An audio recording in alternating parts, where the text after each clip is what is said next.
मध्य प्रदेश स्थापना दिवस पर होंगे कार्यक्रम। पर्यटन विभाग ने आयोजित की प्रेस कॉन्फ्रेंस। केंद्रीय मंत्री और मुख्यमंत्री कार्यक्रम में रहेंगे मौजूद। भोपाल में साइबर जागरूकता रन 2025 का आयोजन। सीएम डॉक्टर मोहन यादव ने किया शुभारंभ। टीटी नगर स्टेडियम का समाप्त marathon. CM doctor Mohan Yadav ने कटोरिया में सभा को किया संबोधित। प्रत्याशी पूरन लाल टूडू का किया समर्थन। जनता से की विजयी बनाने की अपील। भोपाल में नेता प्रतिपक्ष उमंग सिहार ने की पीसी। 12 राज्यों में हो रहे एसआईआर गणन पुनरीक्षण। बीजेपी सरकार पर जमकर किया हमला।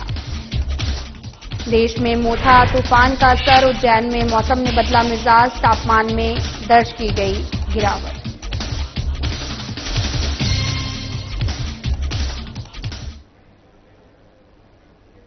नमस्कार, मैं हूं आपके साथ अंकिता पाल। बुलेटिन की शुरुआत करते हैं। मध्य प्रदेश स्थापना दिवस को लेकर पर्यटन विभाग ने प्रेस कॉन्फ्रेंस का आयोजन किया है। पर्यटन मंत्री धर्मेंद्र लोधी ने कहा कि 1 नवंबर को मध्य प्रदेश का स्थापना दिवस है और 70वें स्थापना दिवस का इस बार भव्य कार्यक्रम और 3 दिवसीय कार्यक्रम होगा।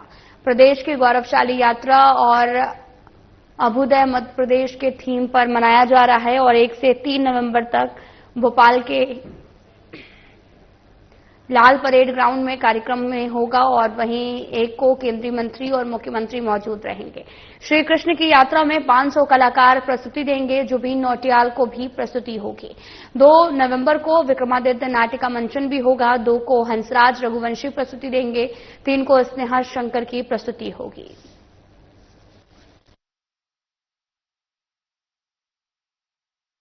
ये 70वां स्थापना दिवस बहुत विशिष्ट है। 3 दिवसीय पहली बार मनाया जा रहा है और इसमें अत्यंत आकर्षक श्रृंखला संयोजित की गई है। प्रथम दिवस श्री कृष्ण जी के पर आधारित एक बहुत भव्य सांगीतिक प्रस्तुति होगी 700 कलाकारों द्वारा। फिर जुबिन नौटियाल जी का सांगीतिक कार्यक्रम होगा और एक अभी तक का सबसे बड़ा ड्रोन शो 2000 ड्रोन्स के द्वारा आसमान में वो मध्य प्रदेश की विकास की कहानी को रेखांकित करेगा और भव्य आतिशबाजी होगा।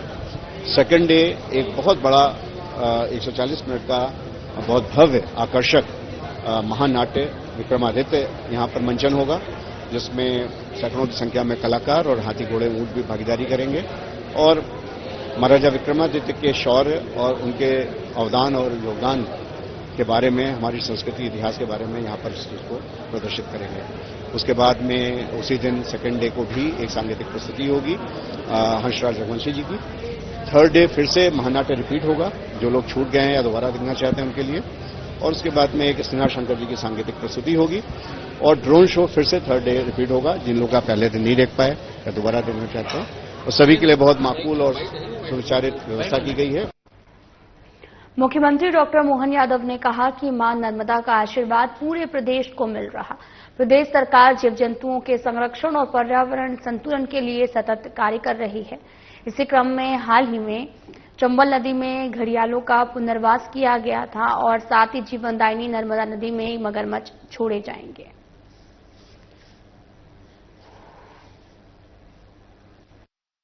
नर्मदा नदी जी के रूप में मां का आशीर्वाद मध्य प्रदेश को मिलता है। उनकी सवारी मगर की है।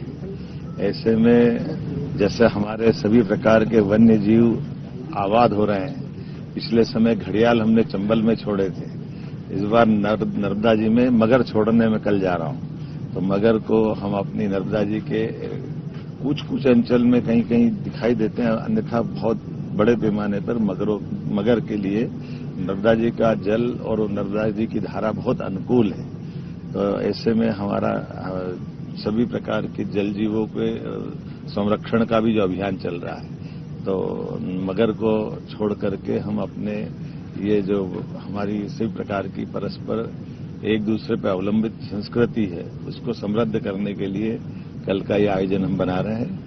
मां नर्मदा का वाहन नर्मदा जी की नदी में अटखिलिया खेलते हुए न केवल धारा को मजबूत करेगा, बल्कि आस्था के धर्म को भी मजबूत करेगा। मेरी अपनी ओर से एक बार फिर नर्मदा मां के प्रति प्रणाम करते हुए उनका वाहन उन तक पहुंचाने का संकल्प हमारी सरकार ने लिया है। साइबर सुरक्षा को लेकर मध्य प्रदेश पुलिस ने साइबर जागरूकता रन 2025 का आयोजन किया। इस कार्यक्रम का शुभारंभ मुख्यमंत्री डॉक्टर मोहन यादव ने प्लेटिनम प्लाजा का फ्लैग ऑफ कर किया है। ये मैराथन प्लेटिनम प्लाजा से शुरू होकर टीटी नगर स्टेडियम पर समाप्त हुई। भारत सरकार द्वारा अक्टूबर माह को राष्ट्रीय साइबर जागरूकता माह के रूप में मनाया जा रहा है। इसी क्रम में इस दौड़ का उद्देश्य नागरिकों को डिजिटल सुरक्षा, साइबर अपराधों से बचाव के प्रति जागरूक करना है और इस रन में पुलिस अधिकारी, कर्मचारी, स्कूल कॉलेज के छात्र छात्राएं, स्वयंसेवी संस्थाएं, आम नागरिकों ने बड़ी संख्या में भाग लिया। इस अवसर पर सीएम ने कहा कि अब समय जेब नहीं, मोबाइल संभालने का है। पहले हम भीड़ में अपनी जेब का ध्यान रखते थे, आज डिजिटल युग में मोबाइल और डेटा की सुरक्षा सबसे बड़ी जिम्मेदारी है।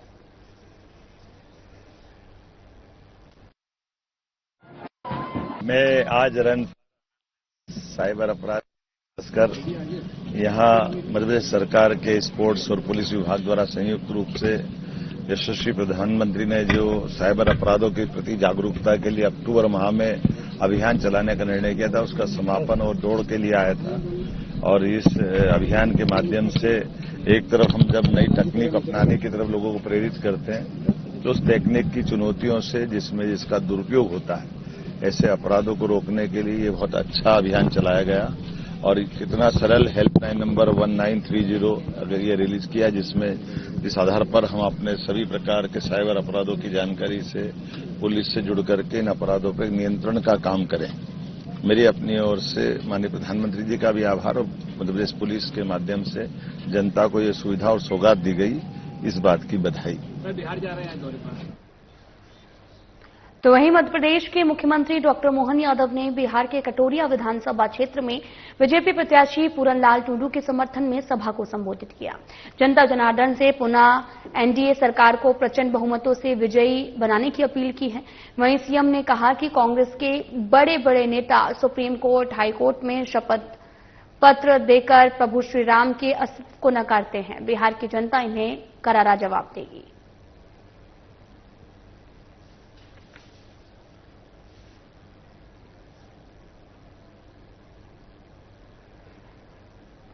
तो वहीं भोपाल में नेता प्रतिपक्ष उमंग सिहार ने प्रेस कॉन्फ्रेंस का आयोजन किया, जहां उमंग सिहार ने कहा कि देश के अंदर एसआईआर का गहन पुनरीक्षण 12 राज्यों में हो रहा है।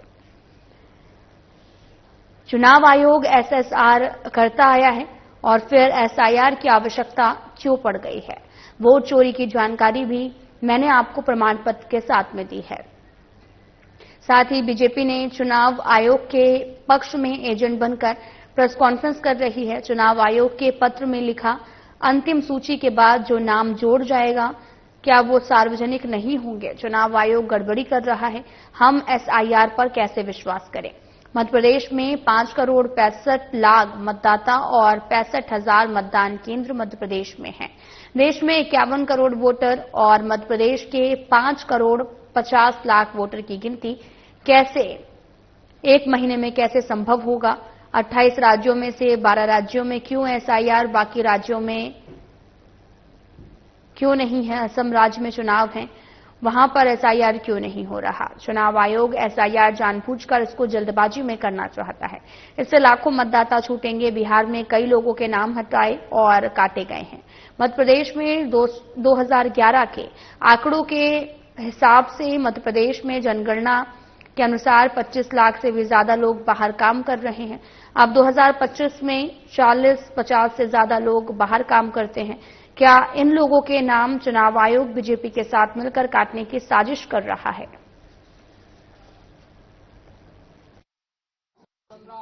समझता हूं कि ये एसआईआर विशेष गहन पुनरीक्षण, स्पेशल इंटेंसिव रिवीजन,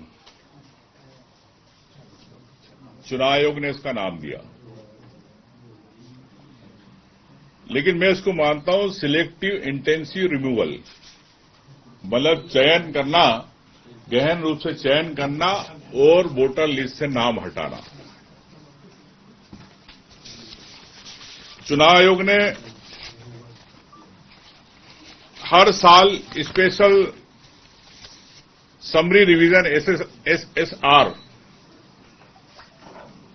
करता आया है, तो क्यों आवश्यकता पड़ी आपको एसआईआर की। मतलब आपकी जो प्रक्रिया हर साल आप चुनाव नाम जनवरी में घटाना बढ़ाना करते थे, उसी को लेके आपको विश्वास नहीं है। मतलब आपकी प्रक्रिया में ही आपको विश्वास नहीं है, तो जनता को कैसे विश्वास होगा? मैंने वोट चोरी को लेकर 19 अगस्त को भोपाल में प्रेस कॉन्फ्रेंस करी थी। इस प्रेस कॉन्फ्रेंस में कई प्रमाण के साथ मैंने आप लोगों को जानकारी दी थी, लेकिन आज तक मध्य प्रदेश चुनाव आयोग, चाहे केंद्रीय चुनाव आयोग, भारत शासन ने आज तक इस पे एक जवाब नहीं दिया। उज्जैन में मौसम ने अचानक से करवट बदल ली है। हल्की ठंडी हवाओं और बादलों के कारण तापमान में गिरावट दर्ज की गई, जिससे लोगों को ठंड का एहसास हुआ और ऐसा ही मौसम 1-2 दिन बने रहने की संभावना जताई जा रही है। बंगाल की खाड़ी में आए मोथा तूफान का असर पूरे देश में देखा जा रहा, जिसकी वजह से भारत में अधिकांश जगह बादल छाए हुए हैं। कई प्रदेशों में बारिश हो रही है। मौसम विभाग के अनुसार उत्तर भारत से आ रही ठंडी हवाओं की वजह से तापमान में गिरावट दर्ज किया जा रहा। साथ ही शहर का तापमान गिरकर 20 डिग्री सेल्सियस दर्ज किया गया, जिसके चलते ठंड का एहसास होने लगा है। मौसम के करवट बदलते ही लोग गर्म कपड़े पहनते हुए नजर आए। साथ ही आपको बताते चलें कि वेधशाला के अधीक्षक डॉक्टर राजेंद्र गुप्त के मुताबिक अगले 1-2 दिन तक मौसम ऐसा ही बना रहने की संभावना जताई जा रही है।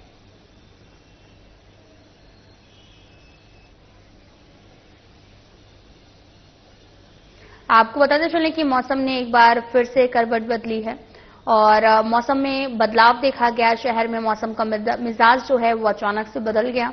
इस दौरान आपको बताते चलें कि मोथा तूफान जो है वो लगातार छाया हुआ है, इसका प्रकोप भी जारी है और ऐसे में एमपी तक इसका असर देखने को मिल रहा। भारत में मोथा तूफान का असर है और शहर में मौसम का मिजाज भी अब बदल गया है। शहर और साथ ही तापमान में लगातार गिरावट भी दर्ज की जा रही है। इस दौरान आपको बताते चलें कि मौसम विभाग के अनुसार उत्तर भारत से लगातार ठंडी हवाओं की वजह से तापमान में गिरावट दर्ज की गई है।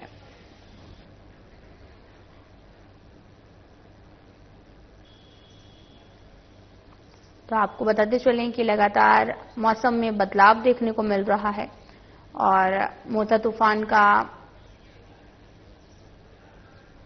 असर अब पूरे भारत में देखने को मिल रहा। साथ ही आपको यह भी बताते चलें कि ऐसा माना जा रहा है कि लगातार ये तूफान जो है वो काफी ज्यादा विनाश कर सकता है। कि अभी 2-3 दिन से बारिश की स्थितियां थी। अभी कल शाम से पुनः बादल की स्थिति बन गई है और तेज ठंडी हवाएं चल रही हैं, जो 10 किलोमीटर कल हवा थी, जिस कारण न्यूनतम तापमान कम होकर 20 डिग्री हो गया है। कारण यह है कि जो बंगाल की खाड़ी में चक्रवात मोन्था बना था, उड़ीसा के तट से टकराकर धीरे धीरे आगे बढ़ रहा है, जिसके प्रभाव के कारण तेज बारिश की स्थितियां बन रही हैं। एक चक्रवात अरब सागर में भी बना है, जो गुजरात की तरफ मूवमेंट हो रहा है, उससे भी नमी मिल रही है और एक पश्चिमी विक्षोभ है, जिस कारण पूरे देश में सभी जगह बादलों की स्थितियां बनी हुई हैं। जो चक्रवात के रेंज में है, तूफान के रेंज में है, वहां पर तेज बारिश हो रही है और बाकी सभी जगह हल्की फुल्की बारिश की स्थितियां बन रही हैं। ये तूफान का असर जब तक रहेगा, जो लगभग 2 दिन की स्थिति रहेगी, तब तक ऐसे ही स्थिति रहेगी। जैसे ही ये तूफान का प्रभाव खत्म होगा तो आकाश खुल जाएगा, धूप खिलेगी और तापमान बढ़ जाएगा। इंजीनियरिंग कॉलेज में हुए घोटाले के विरोध में विद्यार्थी परिषद ने कॉलेज परिसर में तकनीकी शिक्षा संचालक का पुतला जलाकर विरोध प्रदर्शन किया है।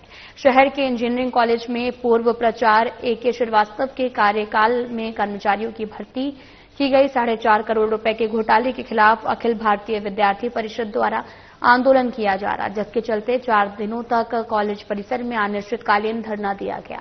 वहीं प्रदर्शन करते हुए मध्य प्रदेश के तकनीकी शिक्षा संचालक अवधेश शर्मा का पुतला जलाया गया। इस दौरान कार्यकर्ताओं ने जमकर नारेबाजी करते हुए विरोध जताया है। विद्यार्थी परिषद के नगर मंत्री सिद्धार्थ यादव ने बताया कि तकनीकी शिक्षा संचालक अवधेश शर्मा भी भ्रष्टाचारी से मिले हुए हैं। इंजीनियरिंग कॉलेज में घोटाला देखने को मिला है और इस दौरान आपको बताते चलें कि विद्यार्थी परिषद ने धरना प्रदर्शन किया। लगातार तस्वीरें भी आपको दिखा रहे हैं जहां पर पुतला फूका है और साथ ही संचालक का पुतला जलाते हुए नजर आए और ये गुस्सा जो है बड़ी संख्या में लोग इस गुस्से में शामिल हुए हैं। तस्वीरें आपको दिखा रहे हैं जहां पर लोगों ने गुस्सा अपना जाहिर किया है। विद्यार्थी परिषद के नगर मंत्री सिद्धार्थ यादव ने बताया कि तकनीकी शिक्षा संचालक अवधेश शर्मा भी भ्रष्टाचारियों में लिप्त हैं।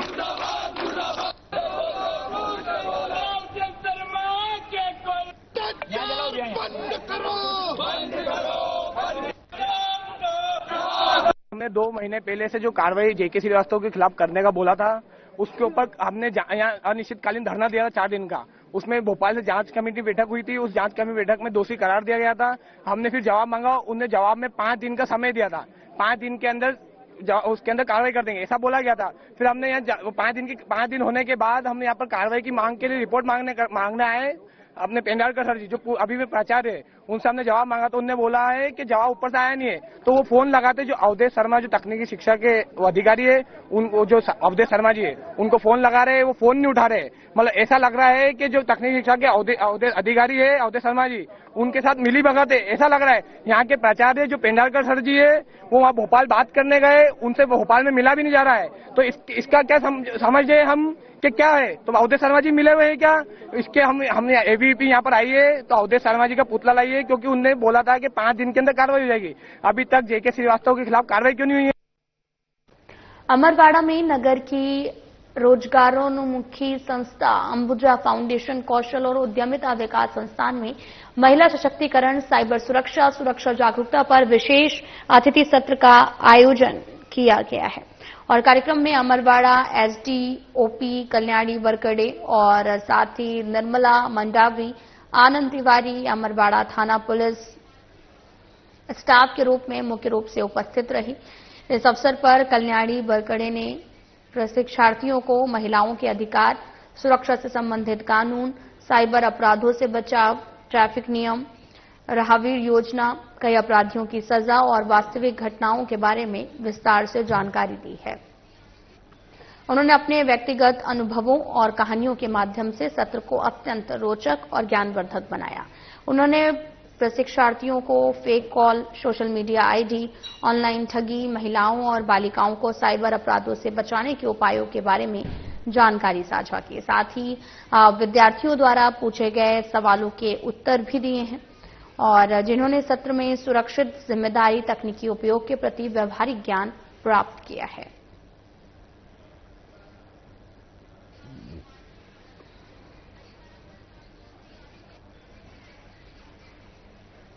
तो वहीं शासकीय महाविद्यालय रेहटी में उस समय हंगामा मच गया जब छात्र छात्राओं ने कॉलेज प्राचार्य के खिलाफ मोर्चा खोल दिया। सोशल मीडिया पर वायरल हुए एक वीडियो में कॉलेज की प्राचार्य अंजलि गढ़वाल के भतीजे और एक आउटसोर्स कर्मचारी को छात्र छात्राओं की उत्तर पुस्तिका जांचते हुए देखा गया। वीडियो सामने आने के बाद में छात्रों में भारी आक्रोश फैल गया है और उन्होंने कॉलेज परिसर में जमकर नारेबाजी करते हुए प्रदर्शन किया है। कॉलेज में उपस्थिति रेहटी तहसीलदार को ज्ञापन दिया। छात्रों का आरोप है कि बिना डिग्री और अर्हता वाले व्यक्तियों से कॉपियां जचवाना न केवल नियमों का उल्लंघन है बल्कि छात्रों के भविष्य के साथ खिलवाड़ भी है। छात्रों ने बताया कि कॉपियां कॉलेज से बाहर ले जाकर जांची जा रही हैं, जिससे मूल्यांकन की गोपनीयता भंग हो रही है। छात्र तनिष्क चौहान ने कहा कि उन्होंने खुद अपनी आंखों से देखा है कि कुछ लोग घर पर कॉपियां जांच रहे थे, जो पूरी तरह से अवैधानिक है।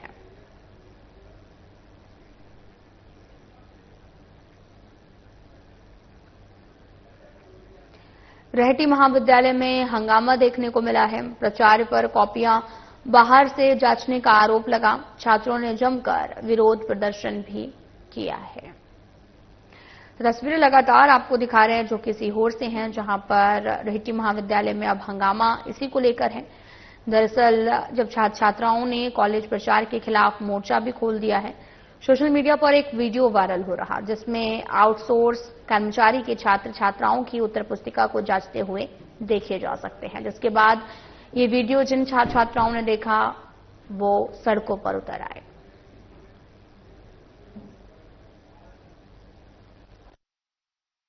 जो कहा गया है रूम पर कॉपी चेक हो रही है और वीडियो वायरल हो रहा है, ये तो मेरी छवि को धूमिल करने का प्रयास किया जा रहा है। मैं महाविद्यालय के लिए जितने भी कार्य करती हूँ सोच समझ के करती हूँ। मेरी सर्विस जो है यहाँ रहती महाविद्यालय में विगत 14 वर्ष हो गए हैं।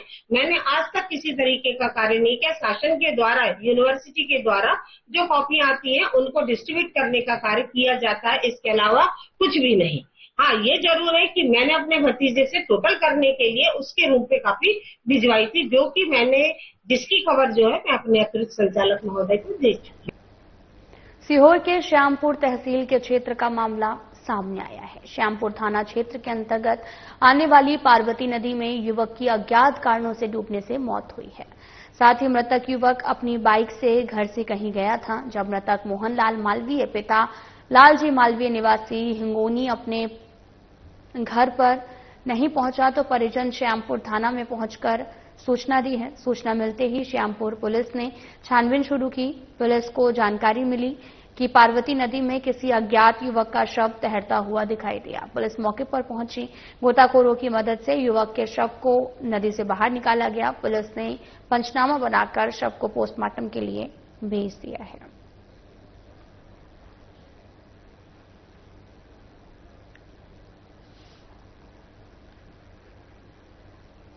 साइबर अपराध की रोकथाम को लेकर सीएम यादव ने बोलते हुए कहा कि पीएम मोदी के नेतृत्व में पूरे देश में साइबर अपराध रोकने के लिए अक्टूबर माह में अभियान चलाया जा रहा है।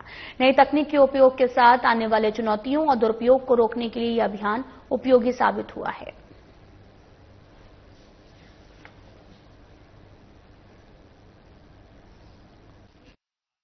अवेयरनेस साइबर अपराध के लिए खासकर यहाँ मध्य प्रदेश सरकार के स्पोर्ट्स और पुलिस विभाग द्वारा संयुक्त रूप से यशस्वी प्रधानमंत्री ने जो साइबर अपराधों के प्रति जागरूकता के लिए अक्टूबर माह में अभियान चलाने का निर्णय किया था, उसका समापन और दौड़ के लिए आया था। और इस अभियान के माध्यम से एक तरफ हम जब नई तकनीक अपनाने की तरफ लोगों को प्रेरित करते हैं तो उस तकनीक की चुनौतियों से जिसका दुरुपयोग होता है, ऐसे अपराधों को रोकने के लिए ये बहुत अच्छा अभियान चलाया गया। और कितना सरल हेल्पलाइन नंबर 1930 अगर ये रिलीज किया, जिसमें इस आधार पर हम अपने सभी प्रकार के साइबर अपराधों की जानकारी से पुलिस से जुड़ करके इन अपराधों पर नियंत्रण का काम करें। मुख्यमंत्री डॉक्टर मोहन यादव ने मध्य प्रदेश पुलिस द्वारा साइबर सुरक्षा और जागरूकता के लिए आयोजित रन फॉर साइबर अवेयरनेस को अटल पथ स्थित प्लेटिनम प्लाजा से झंडी दिखाकर रवाना किया है।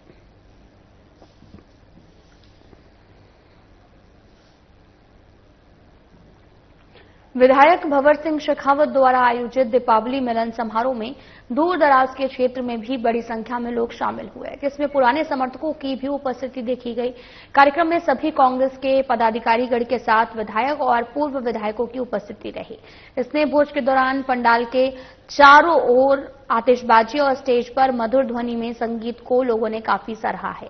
दीपावली मिलन समारोह में विधायक शेखावत को बधाई देने के लिए महिदपुर विधायक दिनेश बॉस और सरदारपुर विधायक प्रताप ग्रेवाल, धर्मपुरी पूर्व विधायक पांचीलाल मीणा, बड़नगर पूर्व विधायक मुरली मोरवाल, पूर्व जिला अध्यक्ष कमल किशोर सहित बड़ी संख्या में पत्रकार उपस्थित रहे।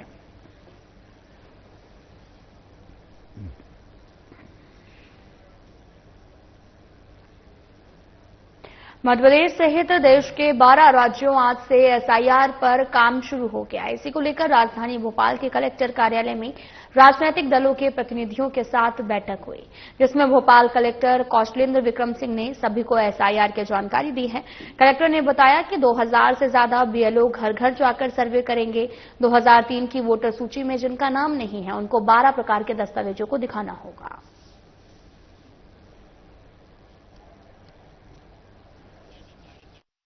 संबंध में आज स्टैंडिंग कमेटी की बैठक हुई है और भारत निर्वाचन आयोग के द्वारा 27/10/2025 को इसके संबंध में जो विस्तृत दिशा निर्देश जारी किए गए हैं, उसी के तारतम्य में आज हम लोगों ने राजनीतिक दलों की बैठक करके और उन्हें डिटेल्ड में जो भी इंस्ट्रक्शन हैं, जो भी प्रक्रिया है, उसके बारे में जानकारी दी गई है। इसमें सभी जो हमारे बीएलओ है वो हर घर में 3 बार विजिट करेंगे और गणना फॉर्म, इन्यूमरेशन फॉर्म जो है सभी लोगों को प्रदान करेंगे। जो टाइमलाइन है वो ये है कि घर घर जो है 4 नवंबर से 4 दिसंबर तक विजिट करेंगे और 9 दिसंबर को प्रारूप मतदाता सूची का प्रकाशन होगा और उसके बाद 9 दिसंबर से 8 जनवरी 2026 तक दावे और आपत्तियां लिए जाएंगे। सुनवाई और प्रमाणीकरण का काम 9 दिसंबर से 31 जनवरी के बीच होगा और जो फाइनल पब्लिकेशन मतदाता सूची का होगा वो 7 फरवरी का होगा। सभी जो हमारे राजनीतिक दल थे उनको विस्तृत मीटिंग में बीएलए के संबंध में, दूसरे प्रावधानों के संबंध में डिटेल्ड प्रेजेंटेशन प्रदान किया गया है। फिलहाल बुलेटिन में इतना ही। नमस्कार।